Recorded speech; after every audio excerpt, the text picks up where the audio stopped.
ये जिंदगी कुछ ज्यादा ही मांगती है हमसे।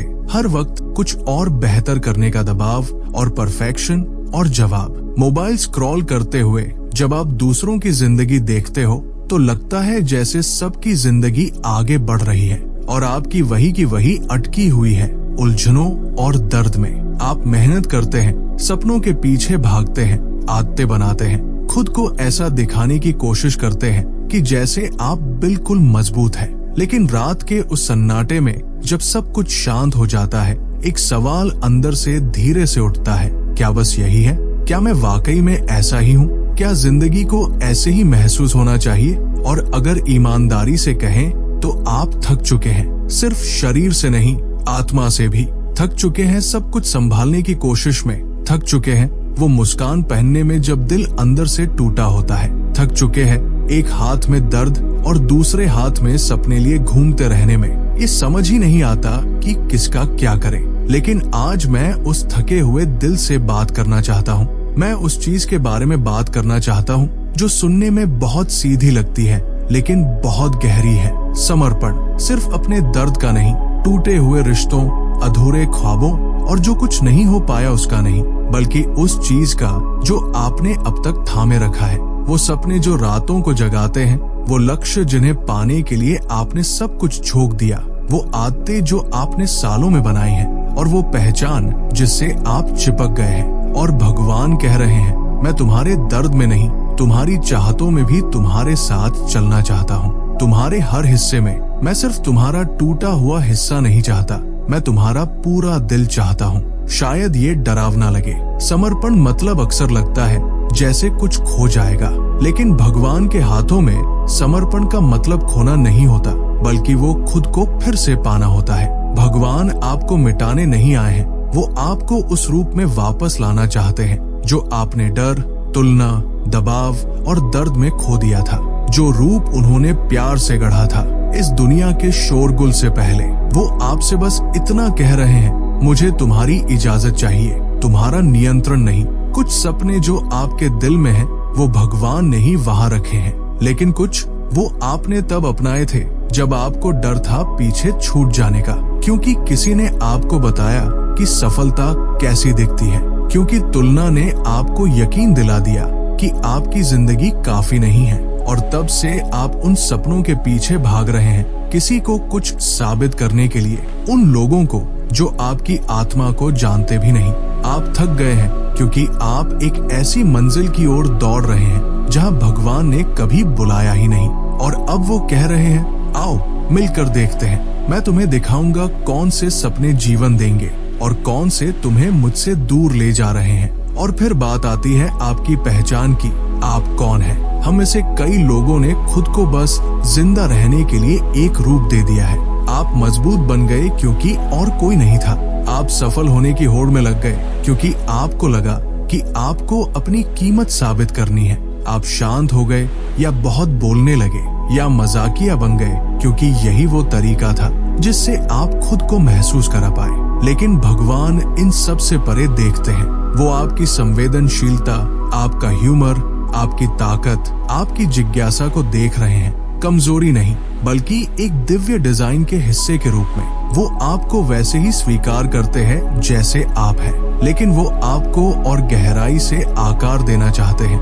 आपकी पर्सनालिटी को नहीं बदलने, बल्कि उसे स्थायी आधार देने के लिए। यहाँ तक कि आपकी आदतें भी, वो जो आपको गर्व देती है, और वो जो आप छुपाते हैं, वो भी भगवान को चाहिए। शर्मिंदा करने के लिए नहीं, बल्कि आपके साथ चलने के लिए। क्योंकि सच तो ये है कि आपकी आदतें ही वो रास्ते बना रही हैं जिन पर आप रोज चलते हैं। कुछ रास्ते आपको चंगा कर रहे हैं और कुछ चुपचाप आपको तोड़ रहे हैं, लेकिन आप अकेले नहीं हैं। भगवान कह रहे हैं, चलो इन रास्तों पर साथ चले। जो तुम्हें नुकसान पहुंचा रहे हैं उन्हें तोड़ दे, और जो तुम्हें जीवन दे रहे हैं उन्हें और मजबूत करें। और सबसे खूबसूरत बात यह है, भगवान आपसे ये नहीं कह रहे कि खुद को ठीक करो और फिर मेरे पास आओ। वो आपकी कमजोरी से शर्मिंदा नहीं है। जब आप गिरते हैं तो वो मुंह नहीं फेरते, बल्कि आपकी कमजोरी ही वो जगह है जहां उनकी ताकत सबसे ज्यादा चमकती है। वो कह रहे हैं, सब कुछ खुद संभालने की कोशिश बंद करो, मुझे दो, मुझे डर नहीं है। मैं वही आना चाहता हूँ जहाँ तुम्हें सबसे ज्यादा जरूरत है। एक आजादी है जिसे आपने अभी तक पूरी तरह से महसूस नहीं किया। ऐसी आजादी जो कामयाबी या परफेक्शन से नहीं मिलती। ऐसी आजादी जो तब मिलती है जब आप अपने अच्छे हिस्से तक को रोकना छोड़ देते हैं और कह देते हैं, भगवान ये सब आपका है। मेरे सपने, मेरी ताकत, मेरी कमजोरी, मेरी पहचान, मेरी आदतें, इन्हें आप ले लीजिए, गढ़िए, इस्तेमाल कीजिए और मुझे चलाइए। बस वहीं से सब बदलता है। वहीं से सच्ची शांति की शुरुआत होती है। शायद आज ही वो दिन है जब आप नियंत्रण और अनिश्चितता दोनों को साथ थामे रखने की कोशिश छोड़ दें। शायद आज आप छोड़ दें, इसलिए नहीं कि आप हार गए हैं, बल्कि इसलिए कि अब आप यकीन करने लगे हैं कि कोई है जो आपके भविष्य को आपसे ज्यादा जानता और चाहता है, जो आपके संघर्षों के लिए आपको सजा नहीं देना चाहता, बल्कि उनके बीच आपके साथ चलना चाहता है, जिसे आपकी परफेक्शन नहीं, आपकी इजाजत चाहिए। अगर आपका दिल थका हुआ है, अगर आपकी आत्मा थक चुकी है, अगर अब और दिखावा या जबरदस्ती नहीं करनी है, तो ये आपका बुलावा है। छोड़ दीजिए, उसे अंदर आने दीजिए, समर्पण कीजिए। सिर्फ उन हिस्सों का नहीं जिन पर आपको शर्म आती है, बल्कि उन हिस्सों का भी जिन्हें आप देने से डरते हैं। क्योंकि जब आप ऐसा करते हैं तब आप खुद को खोते नहीं, बल्कि पहली बार खुद को पाते हैं। वो आप जो प्यार से बना है, अनुग्रह से ढला है और एक शाश्वत उद्देश्य में जड़ है। और ये तो बस शुरुआत है।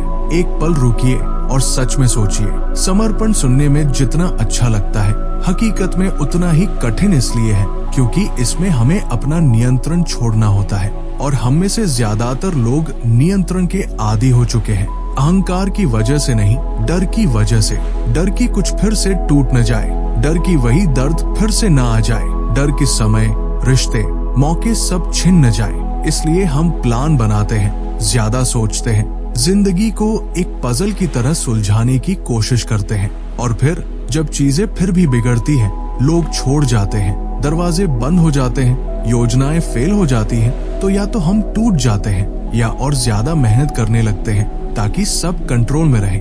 लेकिन सोचिए, अगर वो टूटना कोई सजा नहीं बल्कि कृपा हो, क्या हो अगर भगवान ने वो सब इसलिए टूटने दिया ताकि आप वो छोड़ सको जो आपको नहीं चाहिए था और वो पा सको जो सच में चाहिए। कभी कभी भगवान चीजों को तोड़ने देते हैं, नुकसान पहुंचाने के लिए नहीं, बल्कि फिर से नया बनाने के लिए। और नया बनने के लिए हमें पुराना छोड़ना ही होगा।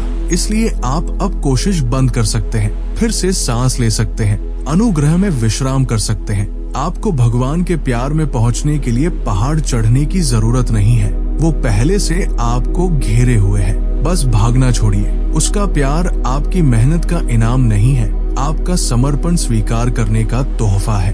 वो इंतजार नहीं कर रहे कि आप परफेक्ट बने, वो बस चाहते हैं कि आप घर लौट आए। तो अभी जहाँ कहीं भी आप हैं, चाहे बस किसी तरह टिके हुए हैं या फिर दोबारा यकीन करना शुरू कर रहे हैं, ये जान लीजिए आप उसकी मोहब्बत में सुरक्षित हैं। आप उसकी बाहों में थामे हुए हैं। अपने टूटेपन में भी आप बहुत दूर नहीं गए, बहुत देर नहीं हुई, आप बहुत बिखरे नहीं हैं। आप पूरी तरह, बिना शर्त और हमेशा के लिए प्यार किए गए हैं। शायद आज ही वो दिन है जब आप मेहनत करना छोड़कर सुकून में जीना शुरू करें। वो दिन जब आप प्रदर्शन छोड़कर शांति चुने, जब आप साबित करना छोड़े और एक ऐसे इंसान की तरह चलना शुरू करें जो पहले से स्वीकार किया जा चुका है।